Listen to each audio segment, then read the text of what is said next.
Okay, so our next video is the next stage of annotating, which is going to be the next thing we're working on in class. We're going to be group annotating.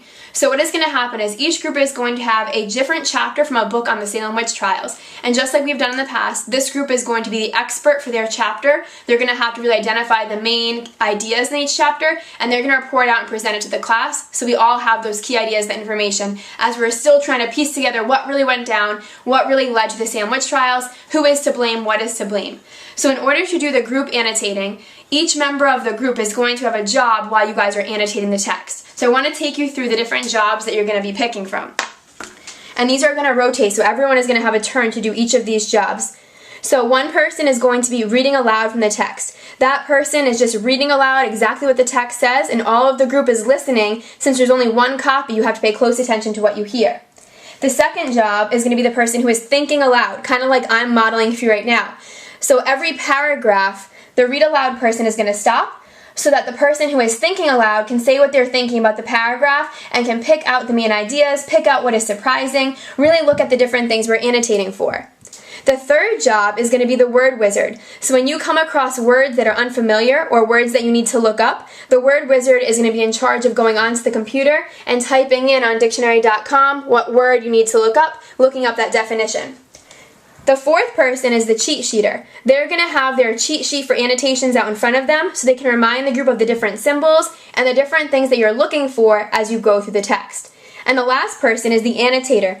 That is the one person in the group who is going to actually write on the document. So they're going to be writing everyone's thoughts down. They're going to be recording what the think aloud person is saying by writing right on the document.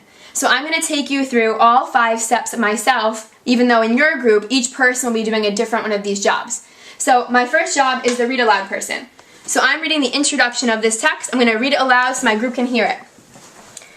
When the Puritans set up their small community in Massachusetts in 1630, they had no idea what horrible events would occur decades later. After the Pilgrims fled religious persecution and came to America in 1620, 20,000 immigrants established colonies in America in a period of just 12 years. These colonists were mostly English with a mix of German, Swedish, Dutch, and French. So now my think aloud person is going to jump into the text and explain what they're thinking as that read aloud person went through. They might want to look back at the text themselves to get a closer look.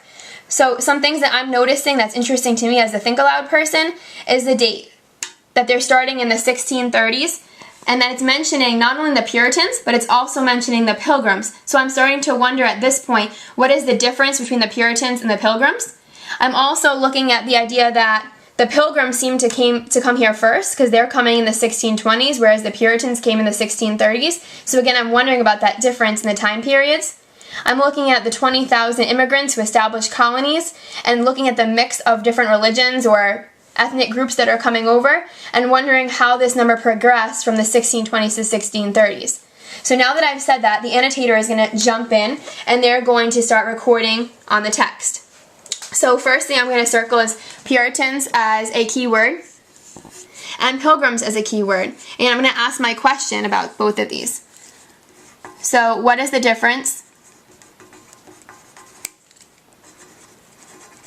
between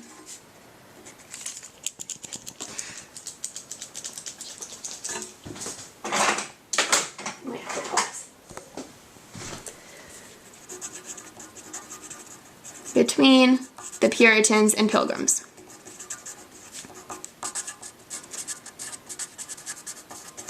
Okay, then I'm going to also put my other questions because I see 1630 here, and that may be a main idea, 1620, and put my question on the side.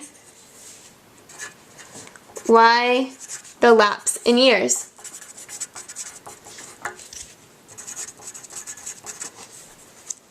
And then I'm going to put my other thing that was surprising is that there's many different ethnicities.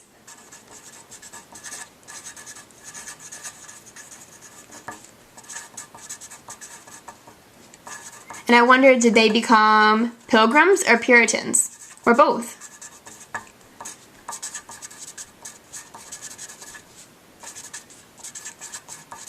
And I think another key idea is that it's saying that the Pilgrims fled religious persecution. Was that the same thing as the Puritans? So that's something we're going to have to pay attention to as we continue on.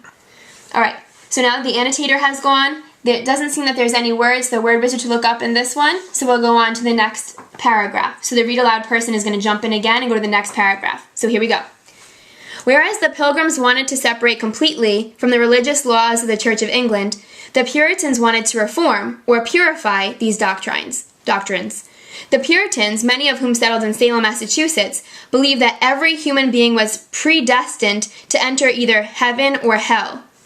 Okay, so now my think aloud person is going to jump in and say what they're thinking about the text. So I'm interested in the fact that it's answering my question from the first paragraph, and it's telling me why the Pilgrims left versus why the Puritans left. So I'm going to kind of restate that for myself. The Pilgrims are trying to completely separate from the Church of England. They want, it seems like, a new religion of their own, whereas the Puritans seem to like some of the ideas of the Church of England, but they want to purify them. And I'm actually going to have my annotator jump in and circle that word, or underline that word actually, because I want to underline what purify means. It says reform or purify, so I'm thinking these two words are synonyms, but I still want to look them up to see what it means. The other word I want to look up is doctrines, because that seems it's important and I'm unsure of it. And I also want to look up predestined, because that seems like a key belief of the Puritans. So I'm going to go to my dictionary. My word wizard person is going to jump in here. So word wizard, I need you to look up those words. So let's start with purify. And that says to make pure, free from anything that debases, pollutes, adulterates, or contaminates, to free from guilt or evil, to clear or purge. Reminds me of that movie, The Purge. To make clean for ceremony or ritual use. So looking at the context here, to reform or purify, I'm going to put to make pure,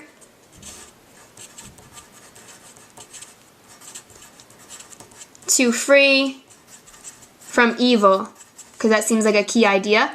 I'm then going to look up doctrines.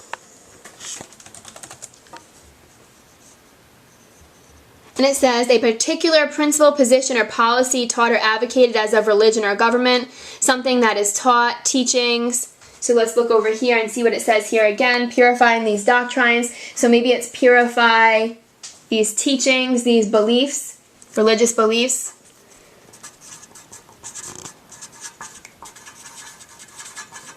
/ teachings.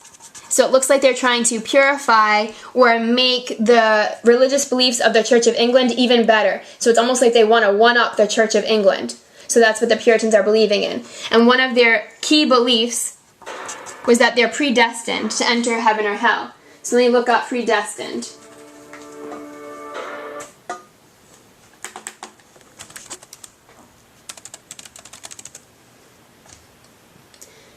To destine in advance, to foreordain or predetermine. So I'm going to put almost predetermine / decide in advance. So it seems like the Puritans are saying that they believe every human being was predestined to enter either heaven or hell. That's important. I'm going to put this in my own words over here. So upon being born, Puritans believed God had already decided if they were going to heaven or hell.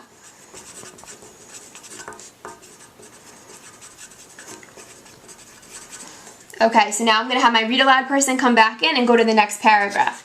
So going to the next paragraph. In 1620, the Pilgrims settled in Plymouth, about 50 miles south of what became Salem, where wealthy Puritan merchants created the Massachusetts Bay Colony. 10 years later, the Puritans set up their own government and laws, as had the Pilgrims. So I want to go back in with my think aloud person to kind of break apart what this paragraph is telling us. So in 1620, which also brings me back to think about as the read aloud person, reminds me of what we read in that first paragraph about the Pilgrims coming to America. So in 1620, the Pilgrims settled in Plymouth, about 50 miles south of what became Salem. So they're pretty close by, where wealthy Puritan merchants, so it seems like Puritans can also be pilgrims, so I'm kind of asking myself a question so my annotator can come on in. I'm asking myself this question about what is the difference again, because how can a Puritan merchant come here and be pilgrim? So I have to go back and read again. Pilgrims settled in Plymouth, about 50 miles south of Salem, where wealthy Puritan merchants created the Massachusetts Bay Colony. Maybe this was happening at the same time, so I'm going to ask this question. Was this happening at the same time? So my annotator is jumping in and writing this down. Was this happening at the same time? 10 years later, the Puritans set up their own government and laws, as had the Pilgrims. So I think it's key that they're kind of separating from the Church of England. So I'm going to write that in, separating from Church of England. And they're really creating their own colony.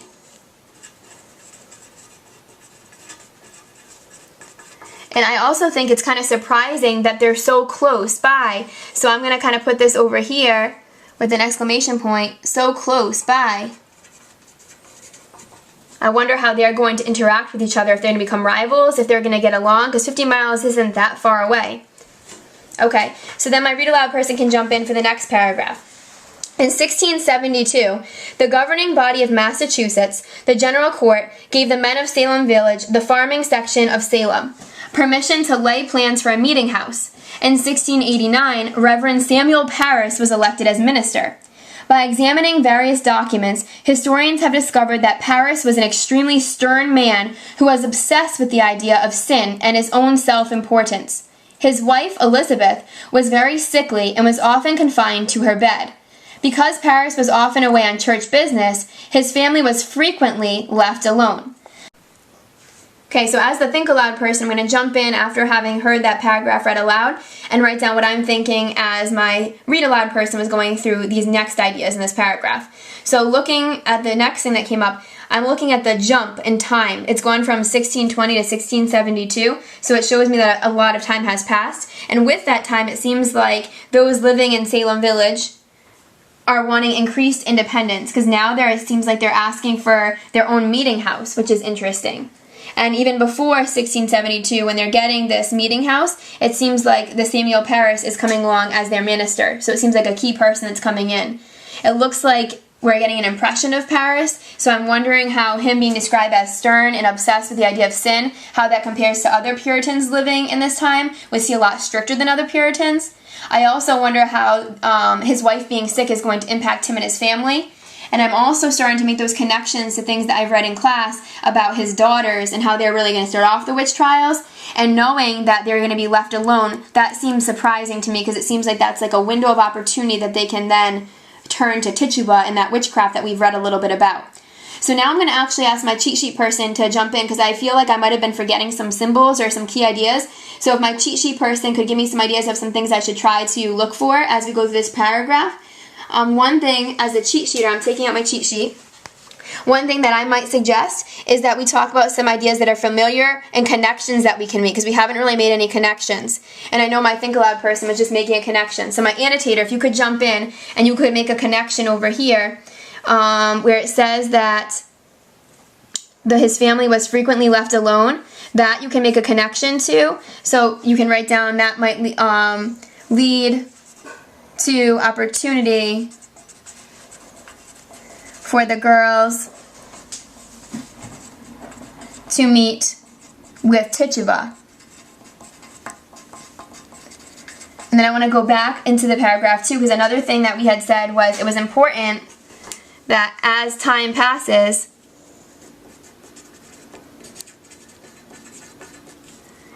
Salem Village wants even more independence.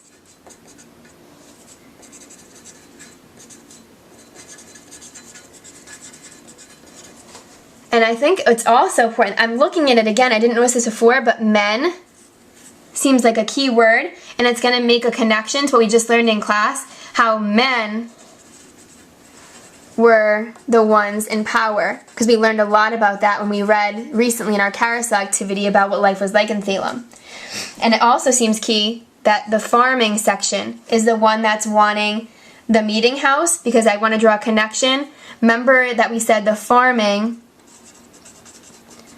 section of Salem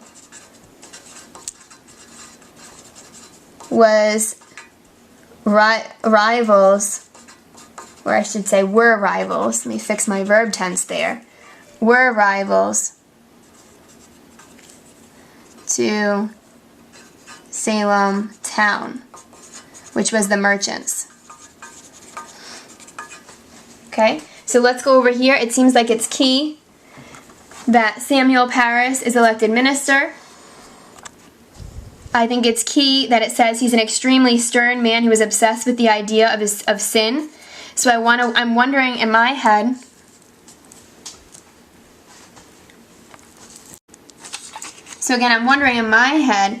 a question. How does Parris, Reverend Parris, compare to other Salem villagers? Is he more strict than them? Is he their ideal? How does he compare to others?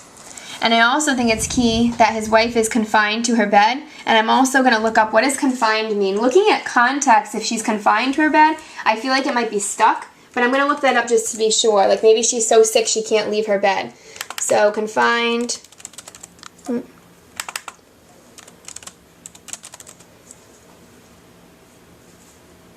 it says limited or restricted, unable to leave. So I'm going to put here, unable to leave her bed. So it looks like really, we know that a woman's place at this time is to take care of her children. So if she can't do that, that's falling to Paris and maybe Tituba. That might also connect to the opportunity for girls to get off track. All right, so my read aloud person, if you can jump in to the next paragraph. In 1692, the area of Salem, which consisted of the prosperous Salem town and Salem village, had over 600 residents. There was tension between the town and the farming village. The agricultural community wanted to govern themselves instead of having to rely on the financial support of the town. The farmers felt that the town was becoming too modern and that Puritan values were not being upheld. All right, so my think aloud person, if you could jump in.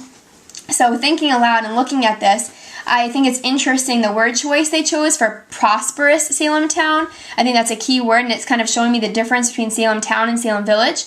I also am surprised by the 600 residents, because I know before in this unit we were wondering how many people lived there. And so if there's 600 residents and 200 are going to be in the jail, that's like what, 1/3 of the people in the town? That's a lot of people that are going to be confined to this jail later on. I think it's interesting that they're pointing out that the agriculture community wants to separate themselves from the more prosperous town. And it seems like the reason isn't just because of money, it's because of their Puritan values and their beliefs. So if I can have my annotator jump in right now and can go back to writing on the text. So annotator, I think one thing we should point out is that word prosperous. So circling that word is a key word. It's also one that might be valuable to look up. So I'm going to have my word wizard look that up. Prosperous. And that means having financial success, well-to-do or well-off, good fortune, flourishing, successful. So I'm going to put over here, prosperous is financial success. Successful. Well, we have success right there. I want to put as a main idea that there's tension between the town and the village. So already there's rivalries in the village. I think it's important, and I'm surprised by the fact that there's 600 residents, because I know later there's going to be 200 in the jails. I think it's interesting here and surprising that they're separating not only because of jealousy, but different values. It seems like the farmers want to stick to more of a simple life and are afraid of the town moving forward and becoming more prosperous and how that's going to impact their religious beliefs. Okay, so if I can jump down and have my read aloud person jump in and go to the next paragraph. In February 1692, Paris's 9-year-old daughter Betty and her 11-year-old cousin Abigail Williams, who had been orphaned and lived at the Paris home, began exhibiting strange behavior. When Paris returned home from work one day, he found the girls contorting themselves in impossible positions, cowering under chairs, sticking out their tongues, and screaming gibberish. Lacking any natural explanation, Paris's physician, Dr. William Griggs, decided that the girls were bewitched. Okay, so if my think aloud person can jump in, what are you thinking as you are reading through that?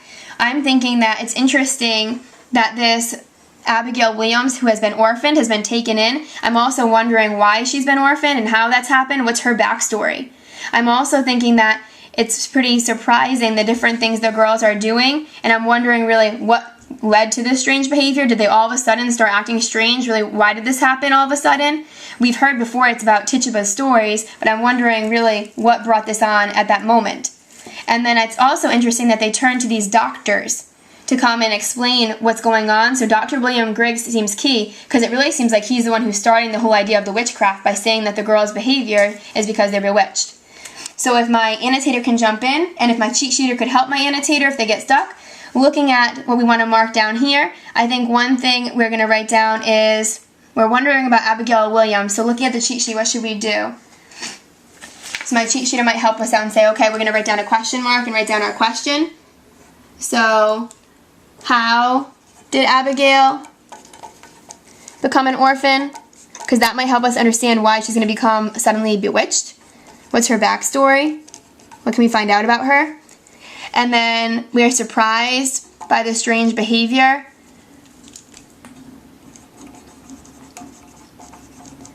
And also we're wondering what immediately caused it as a question. And then we said Dr. William Griggs is key. He really starts off the call to witchcraft. And then some words that I noticed as I was reading that I was a little bit unsure of was exhibiting and was contorting. But I feel like I don't need to look up these words, Word Wizard, because I think that if I look in context, I can figure out what it means if I look at the words around it. So began exhibiting strange behavior. It seems like exhibiting could be showing. Begin showing strange behavior. And girls contorting themselves, it seems like if I look at they're in strange positions, they're under chairs, they're sticking out tongues, it seems like girls twisting themselves, so kind of twisting their bodies, that could work. So those I don't have to look up because I can figure out in context. Sometimes that happens. Alright, read aloud person, if you could jump into the next paragraph. In the 17th century, under British law, colonists found to have been consorting with witches or the devil were guilty of having committed a felony. This felony was punishable by hanging. On February 29, 1692, the first arrest warrants were issued for 3 women whom the girls claimed had afflicted them. About 200 more arrests were made in coming months by different people. In May, pressured into putting an end to the madness, Governor William Phipps set up the special court of Oyer and Terminer to hear and determine, which was finally dissolved in October when the trials came to an end. So if my think aloud person can jump in here and can talk about what they're thinking as they were listening to that section read aloud. I'm curious what the word felony might mean, what the word consorting might mean, consorting with witches might mean. So there's some words I might have to look up here. And I'm wondering, and I'm surprised by the fact that they can be hanged just by being accused of this felony or getting committed to this felony. I'm also wondering who these 3 women were that the girls claimed. And it's interesting that there's 200 arrests because that goes back to something I can connect to from before. And I'm curious about this Governor William Phipps because it seems like he had a lot of power to decide who was guilty or not. And I'm wondering, why did the author put to hear and determine in parentheses? What does that mean about this court? So if my annotator can kind of jump in and help us with this, let's go back to the beginning of the paragraph. We wanted to look up consorting and we wanted to look up felony. So let's go to consorting first. What does consorting mean? So to consort with witches means to, that doesn't seem to fit. It says one vessel or ship accompanying another. That doesn't seem to fit with this. A companion or associate or partner, that could work. To associate or keep company. So to have been consorting with witches could be to be keeping company with witches or working with witches. And then felony, that's a familiar word, but I want to know exactly what it means. And I'm curious, does it mean something different in this time period? So a felony is an offense of graver character than those called misdemeanors. commonly punished in the U.S. by imprisonment for more than a year. So you can see now it's for imprisonment. Back then it was for hanging. In early English law, it was any crime punishable by death or mutilation and forfeiture of lands and goods. So crime punishable by death. And when I looked up the definition, it's interesting and surprising. So I'm going to even add this. Can seize or take away property. So if I'm accusing someone of witchcraft and they get committed to this felony, I might have a chance to get their property. So there might be some financial gain here. Okay, moving on. I was wondering who these three women were. So I might ask a question. Which three women? I think we might have heard about in the video, but I could use a reminder. And then go on to the next section. I think it's surprising. There's 200 arrests, and there's 200 out of 600 people. So 1/3 of the population is going to be accused of witchcraft.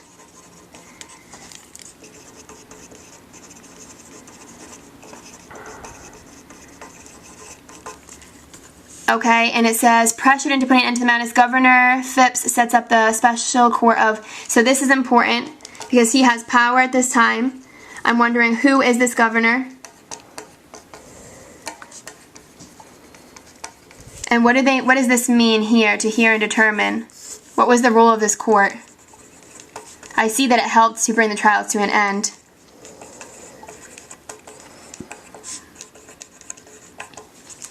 Okay. Jumping to my next paragraph, my read aloud person can step in again.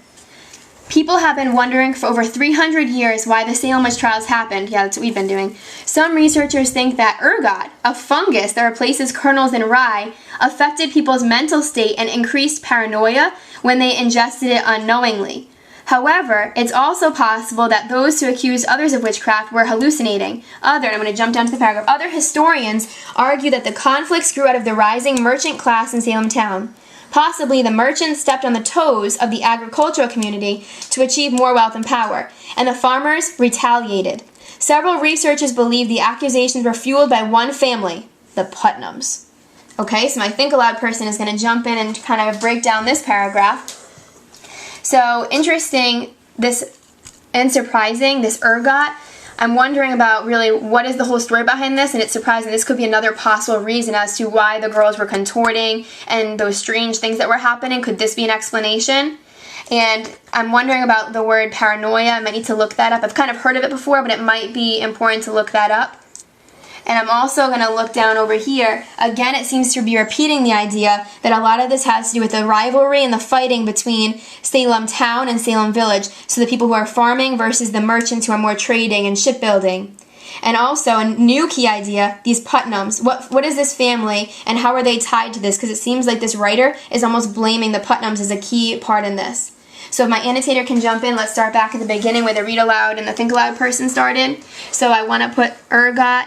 It's surprising and it's important. So I'm thinking that this is another possible circumstance. And I'm wondering about the science behind it. How does it work? Is it really possible? And then I said I wanted to look up paranoia, because that might be a keyword. I've kind of heard of paranoia before, someone who's kind of like obsessed with something or paranoid about something, but let's look that up. Excessive suspicion of the motives of others. So that's exactly what these girls were doing. They were suspicious of everybody. So excessive suspicion seems to fit really well with what was happening at this time, and that's part of the paranoia. All right, let me jump down to the next part. So I thought it was, again, important what it said over here, how there's rivalries between the farmers and the merchants. And this I can also connect to, because I remember in one of the carousel places that I went to, how some of the students told me that where you lived often determined if you were accused or an accuser. Okay, and the other key thing that I said that could also be kind of surprising, so it's almost both symbols at once, thank you my cheat sheeter, so surprising and main idea, was that the Putnams seem to have a key role, so I need to find out more about them. Okay, if my read aloud person can jump in, I'm going to go to the final paragraph and then we'll jump to that other text box that we skipped over. Okay, so going to this last paragraph, historian Richard Trask believes that the witch trials were nothing but a case of clinical hysteria.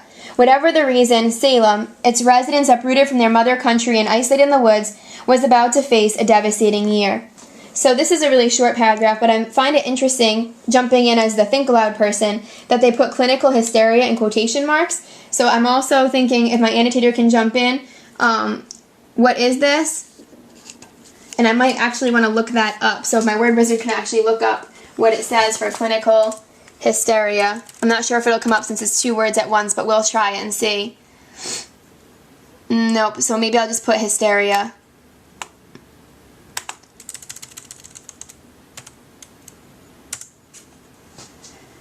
An uncontrollable outburst, emotion, or fear.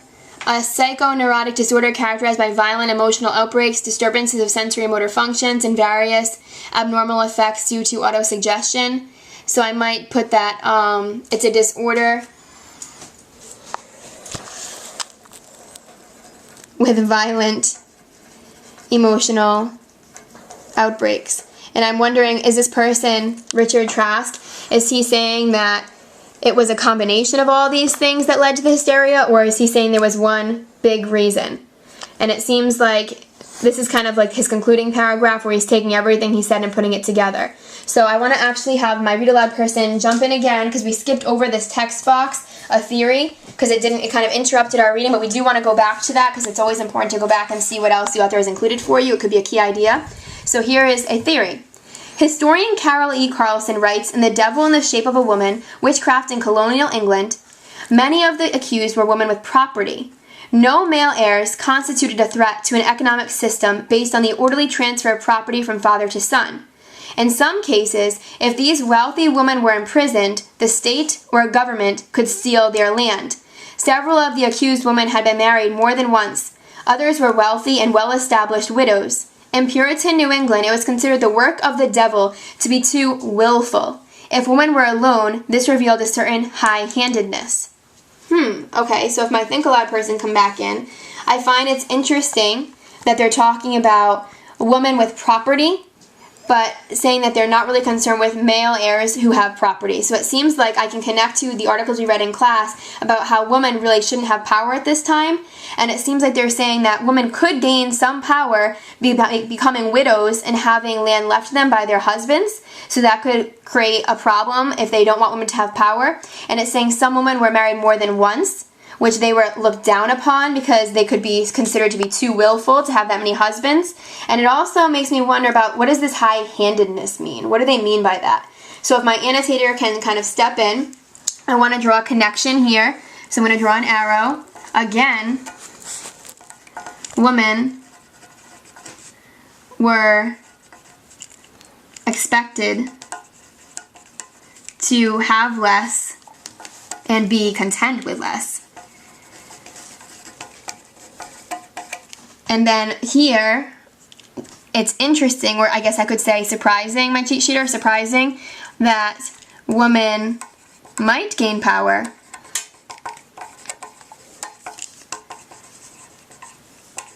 by becoming a widow. Sometimes more than once.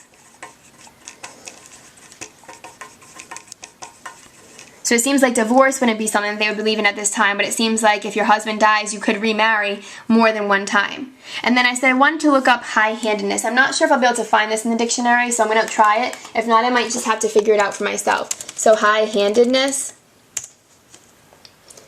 Oh, high-handed. Condescending or presumptuous, overbearing, arbitrary. He has a high-handed manner. Overbearing and inconsiderate. So if women were alone, this revealed a certain high-handedness. So it seemed like they were too presumptuous or thought too highly of themselves. make sure I spell that right. Presumption, hold on. Thought too highly of themselves. Okay, so now that I finally annotated this whole chapter, my next step is going to go back and really take apart the main ideas, because now my next job is I've annotated this, but now I have to communicate the most important ideas to the class, because they haven't read what I have read, so I'm really going to be in charge of going back and giving them the most important information. So in order to do that, I'm going to go back through my annotations and pick out what is really important. So let me go back to the beginning and read through my annotations and pick out what I think is the key ideas, and I'm going to record that as a brainstorm. Okay, so let's see. The first thing I was wondering is why there was a difference in years between the Pilgrims coming and the Puritans coming. I don't think the whole article is about that, so I'm not going to include that. It's not a main idea. What was the difference between Puritans and Pilgrims? That got answered later on. I think it is key, the reason the Puritans came over. So I'm going to write down on my board, one of the main ideas is that Puritans came to America to purify and reform the beliefs in Church of England. So they're not changing too much. They believe in a lot of the same ideas, but they want to make it even better. And I'll put that in parentheses. Make even better. Okay, so that kind of covers this paragraph right here. I think it's actually another key thing in this paragraph that I found that I hadn't learned before was their belief in predestination. So I'm going to record that. Believe in predestination. So it's decided from birth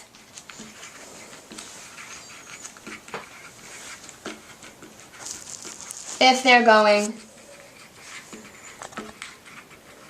to heaven or hell. Dun, dun, dun. Okay, continuing on. So we already covered predestination. Over here I put upon being born. I explained predestination, so I already got that. Check, that's good. Over here we talked about separating from the Church of England, creating their own colony, so the idea they want independence. So it kind of continues down here. So the idea that, I think it's a key idea, in 1672, what I'm saying here is that the farming section of Salem creates their own meeting house, ministered by Samuel Parris. So I'm going to put 1672, Salem Village, and in parentheses I'm going to put farmers, create own meeting house, ministered by Reverend Parris. I also think it's key that we talk about how Reverend Parris's girls were really frequently left alone. And maybe I'll kind of leave that as a marker underneath this. His girls, I'll put in parentheses because one's his daughter, one's his niece, left alone a lot. Because that's pretty important. Alright, continuing on looking at my annotations, I already marked that that could lead to opportunity for the girls. There's already rivalries between the two towns, which kind of also is added on here. So I might want to put down rivalries between Salem town and village. Okay, looking to see if there's anything else in that paragraph. So I have, there's already rivalries, got that. They're separating not only because of jealousy, but because of different values.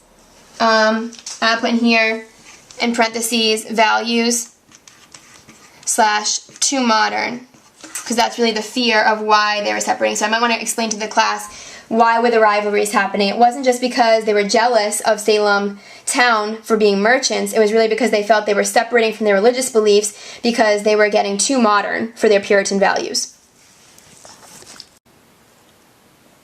Alright, so continuing on with my annotations and picking out the main ideas of my annotations, it looks like here I already talked about the rivalries, I talked about why they separated. This is starting to explain the strange behavior, and I'm wondering to myself about Abigail Williams and why the strange behavior happened. I also think it was important and key that Dr. William Griggs is the one who decides the girls are suffering from witchcraft. So I'm going to add that to my main ideas. Dr. Griggs determines, or kind of diagnoses, determines that girls suffering from witchcraft. Okay, then continuing further down in the paragraph, the next paragraph talks about the 3 women being accused, and this was key because I found out that being accused of witchcraft, you could be committed of a felony, which then led to hanging. So I'm going to kind of put as my main idea, witchcraft could lead you to be charged with a felony, which then led to being hanged. Okay, jumping to my next annotations, my next page. So I'm finding out that there's 200 people out of the 600 people in the population accused. So I think it was key, 1/3 of population accused of witchcraft. It seems like William Phipps is pressured to put an end to all of this, and through the court of Oyer and Terminer. I don't know that that's a super important idea. I think it's a detail. I'm not going to include that because I don't think it's key. I think that'll come up later in other chapters. Continuing on, it tells me that another possibility or circumstance is this ergot poisoning. So I'm going to put ergot poisoning is another circumstance or possibility as to why this happened. Here I found out in this paragraph that widowed women might be targets because they have more power in a society where women aren't supposed to have power. So widowed women, possible targets or victims.